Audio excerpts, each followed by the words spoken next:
splint the injury in the position found. I need to stop doing drinking. Okay, so which one's broken? Well, let's see this one. Okay, so did he present like that? I doubt it. Okay, so how are you going to present? Okay, so I'm going to take CSM. Okay, can you feel me touching your fingers? Can you wiggle them? Okay, so again, remember with the fracture being right here, I don't want him exaggerating his wiggle just because it might cause further injury. So I'm going to slide. Now, if you notice, if you grab the board, you notice one side is soft, the other side is hard. Okay, you put the soft side toward the patient. Okay, the soft side toward the patient. So that's going to go on the arm. So basically, this is going to act like a rigid splint. Okay, I'm going to grab a roller gauze. The roller gauze is simply just to tie the board to the arm. You can use the cravats if you want to. You can use roller gauze. I like to use roller gauze to do that. Now, I'm going to probably grab some, I guess I'll just grab another roller gauze just for the position of function. You cannot use the end of the board for position of function. Okay, it's not a good idea. You cannot use body parts like, lady, why don't you just grab your breast, okay, for position of function. That does not work either. Okay, I've had students. Well, I think I did that too as a student. But and I kind of got in trouble. Oh, nice. All I'm doing now, and it doesn't have to be snug. I don't have to do a lock. I'm just securing the arm to the board. Now, I don't. Let's say the fracture site's right here. I need to skip. We never go over the fracture site. So that's all I'm doing. And now, what is the distal joint to the fracture site? The wrist? Elbow. Distal, that's proximal. Yes, wrist. So actually, it's the knuckles of the fingers. So you need to cover those knuckles up too. Okay. All right. So I'm going to do a typical Boy Scout sling. I don't know what other, the triangular sling. Okay. Now, I don't know why people get confused on how to put this on. And this is horrible. So Tony, in the real world, would they be holding their arm like that, or would you have somebody support? They're going to be holding their They're arm gonna like this. do Like, so. but I mean, while you're wrapping it though, obviously you need to be. Initially, we noticed I was kind of holding my arm up here. So you'd have them doing that while you wrapped it, okay? You Yeah. have a partner. They'll be firefighters. Should be. So some people would like to tie this corner right here. I'm not sure why. I don't. So this goes toward the elbow, and notice this part goes inside the body, okay? I'm gonna make this wide, because it really should be wide. It shouldn't do that. And then I'm gonna put this over, and now this is a typical Boy Scout sling. You see it? Yes? No? Yes, yes, yes. Okay. So I'm going to tie it back here. Again, this is to keep where he doesn't have to use his other hand to hold his arm. Okay, I've broken my arm before, and you have to hold it. You have to carry it because you can no longer carry your own limb. Would you not have to wrap up his elbow because it's the joint on the other side of the break? No.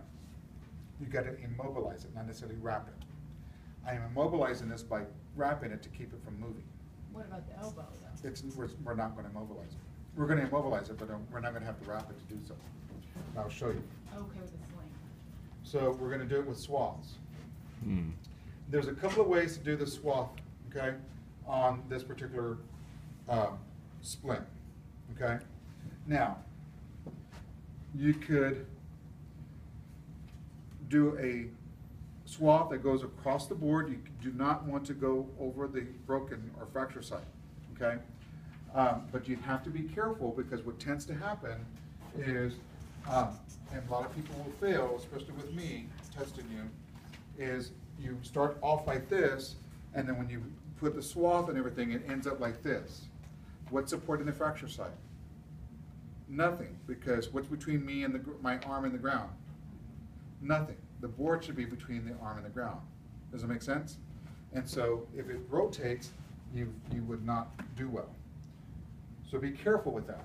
So what I'm going to do it a couple of ways. I can do it right along the board and then tie it behind him. Okay?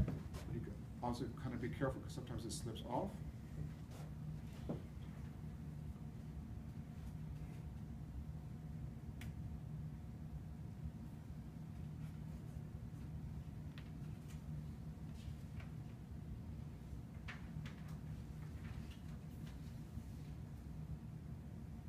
I'm going to do a second one. Good. I'm going to do a second one just to make sure that it's motion restricted. Okay? I'm going to go underneath this sling. Okay? It's not enough pressure if you go over the sling on the fracture site, but I'm going to, just for precaution, I'm going to go underneath the sling. I'm going to go around, and I'm going to tie it on this side. Again, I'm going to make it snug. I would be putting gauzes underneath each knot, okay? Now, check CSM again. I don't have access to his pulse, so I'm going to check cat refill. Can you feel me touching your fingers? Can you wiggle them for me? Okay? What I'm looking for, okay, I'm going to imagine, okay, if I was if he was a true patient, can he do this? Can he do this? Can he do this? Okay? He can't do any of that. He shouldn't be. And plus, he's not going to want to if it's broken. Okay? But if he was actually kind of forced to by just moving his body, just kind of sitting down and trying to do normal activity while he's waiting to go to the hospital or while he's waiting at that hospital, he's not going to be able to move it. Make sense? Any questions about that? Well, Chris? Whenever you say you put the gauze underneath the knots, what if the knot isn't really even touching them and it's mostly just like, kind of like another part of the cravat is kind of putting the pressure on? Will you put it underneath the pressure, underneath the knot? So underneath the pressure. Okay. So sometimes you can use clothing as like instead of gauze. If it's around the collar, you can use the collar to help prevent that. So you don't, as long as it's not going to cause a sore. Okay. Okay. Now another way of doing this swab, is I'm going to take this one off. Is this one you have to be careful with. This is the one that has a tendency of bending that. Is especially if you have a bigger person and a swath this size doesn't go around the person. Okay, so like I'm going to just be honest, myself and Wilson, you'll need like at least 2 or 3 of these, okay, just to go around this. Okay, so what I would do is tie it around. You're going to have to kind of plan ahead. Oh, maybe you're not. Oh. Tie it around the board on one end. Okay.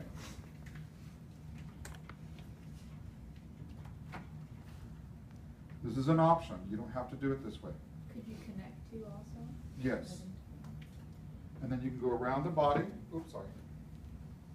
And then do it this way. Okay, and then just tie it. Okay. Notice how I went under on this side and over on this side. That helps prevent it rotating. Okay. If you go under on both sides or over on both sides, it's going to rotate. Okay.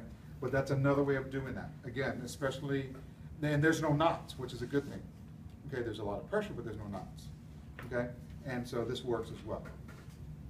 Any questions about this? So you can try either option. So this is a radius ulna. So if the radius ulna, mid-shaft radius ulna fracture. Okay, so go ahead and practice this one, and then we're going to move on to the distal radius ulna, or sometimes known as the wrist.